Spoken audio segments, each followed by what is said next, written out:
બાબા કલમના બાદશાહ રાવતો ભીમરાવ. ચંદ્રશેખરભાઈ આઝાદ એમનો એક વિડીયો જોયેલો મેં કે એમના ઘરમાં એમણે એમની દિવાલ ઉપર આપણા મહાનુભાવોના ફોટા લગાવેલા છે. યહાં તક કે એમનો પણ એમનો સાથે ફોટો છે. અને માન્યવર કાંતિરામ સાહેબે બીજી એક વાત કરેલી કે 21મી સદી આ સમાજની હશે, પરંતુ 21મી સદીનો વનપોર ભાગ પૂરો થયો છે, છતાં પણ આ પરિસ્થિતિમાં એટલી હદે સુધારો આવ્યો નથી. અને ક્યાંક ને ક્યાંક આપણી સમજણ અને આપણી જાગૃતતાનો અભાવ છે, એ જોવા મળે છે. સાથે બીજી વાત કરું કે ભીમ આર્મી સંગઠન ગુજરાતમાં ટૂંક સમયમાં મજબૂતાઈ પકડે એવા પ્રયત્ન આપણે કરવા જોઈએ. ખાસ કરીને યુવાનો કે આવનારી 14 એપ્રિલ સુધીમાં એવા પ્રયત્નો કરીએ કે ધોળકાના, હમણાં ભાઈએ કહ્યું હસમુખભાઈએ કે 18,000 ગામડા છે અને 18,000 ગામડાના ખૂણે ખૂણે 18,000 ગામમાં એક ભીમ આર્મી કર્મી હોવો જોઈએ, કાર્યકર્તા હોવો જોઈએ. અને ચંદ્રશેખરભાઈ આઝાદ હમણાં 4-5 દિવસ પહેલા લાઈવ હતા ફેસબુક ઉપર. એમણે કહ્યું કે સંવિધાન દિવસ આવી રહ્યો છે અને મુઝફ્ફરનગરમાં સંવિધાન દિવસની રેલી યોજાઈ રહી છે. એના અનુસંધાનમાં આપણે એ દિવસે શપથવિધિ લઈશું સંવિધાન વિશે. અને એમણે કહ્યું છે કે આગળની ગાઈડલાઈન હું તમને આપીશ. અને સાથે બીજી વાત કરું કે વર્તમાન સમયમાં ગુજરાતમાં નહીં સમગ્ર દેશમાં SIR ની કાર્ય પદ્ધતિ ચાલુ છે. ભીમ આર્મી કાર્યકર્તા એના પર પણ ધ્યાન આપે. સાથે બીજી વાત કરું તો સમસ્યાઓ તો ઘણી બધી છે દેશમાં. માત્ર ને માત્ર એટ્રોસિટી એક વસ્તુ નથી આપણા સમાજ માટે. સવારથી સાંભળીએ છીએ એટ્રોસિટી પર વધારે ભાષણ થયું છે, એના સિવાયની પણ ઘણા બધા એવા પ્રોબ્લેમ છે.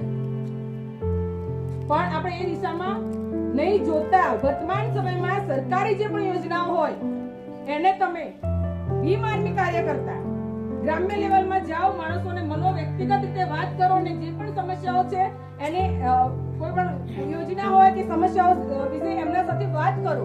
ત્યારે જઈને ભીમ આર્મીના કાર્યકર્તાને વ્યક્તિગત લોકો ઓળખશે. ત્યાં સુધી નહીં ઓળખે. આપણે કોઈ પણ સમસ્યા, કોઈ પણ સંઘર્ષ થાય છે ત્યારે આપણે લોકોની વચ્ચે જઈએ છીએ ત્યારે ખ્યાલ આવે છે કે આ ભીમ આર્મીના કાર્યકર્તા છે. પણ એની પહેલા જાઓ, સમસ્યા ક્રિએટ થાય એની પહેલા વ્યક્તિનો સંપર્ક કરો. આ જરૂરી છે. ત્યારે ભીમ આર્મીને ઓળખશે. ત્યાં સુધી કોઈ ઓળખવાનું નથી, હું માનું છું ત્યાં સુધી. કારણ કે આપણે છે ને કોઈ વિદ્રોહી નથી અને વિદ્રોહ કરવાનો છે, પણ કોઈ વ્યક્તિગત વિદ્રોહ નથી. એ પણ અત્યારે કોઈ પણ સંઘર્ષ થાય છે ત્યારે આપણે કોઈ પણ સહાયમાં જઈએ છીએ ત્યારે લોકો આપણને કેવી નજરે જુએ છે, વિદ્રોહી નજરે જુએ છે. એ વસ્તુ ન બને. અને ભીમ આર્મીના કાર્યકર્તા કોઈ પણ સમસ્યા સર્જાય એની પહેલા વ્યક્તિગત ઘણા બધા પ્રોબ્લેમ હોય છે. લોકોને ગરીબી છે, રોજગારી છે, અને આ બધી સમસ્યાઓ એમની પાસે જઈને શેર કરો, એમને સમજાવો. અને સરકારની કોઈ પણ નીતિ હોય એનું પણ નોલેજ આપો. ગ્રામ્ય વિસ્તારમાં ગ્રામ પંચાયત હોય તો દરેક ગ્રામ પંચાયતમાં દર વર્ષે ગવર્મેન્ટ તરફથી 20 લાખ રૂપિયા મળે છે.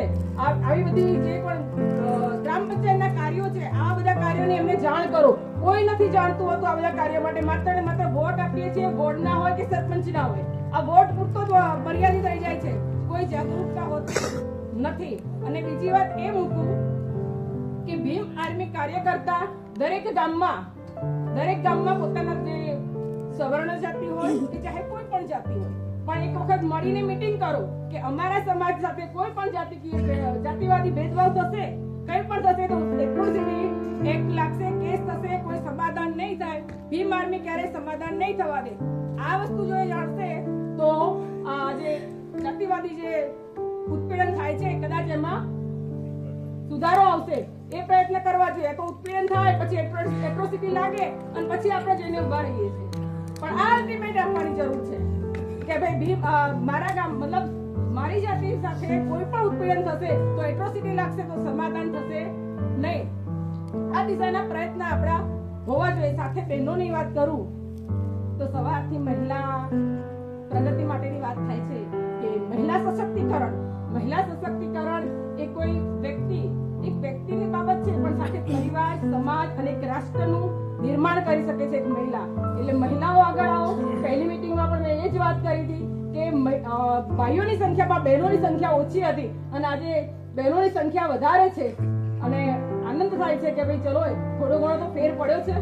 અને ભીમ આર્મી કાર્યકર્તા બહુ ટૂંક સમયમાં વ્યક્તિગત રીતે બધાની સાથે કોન્ટેક્ટ કરે અને આ સંગઠનને મજબૂત બનાવવા માટેના પ્રયત્ન કરે. જય ભીમ, જય સંવિધાન.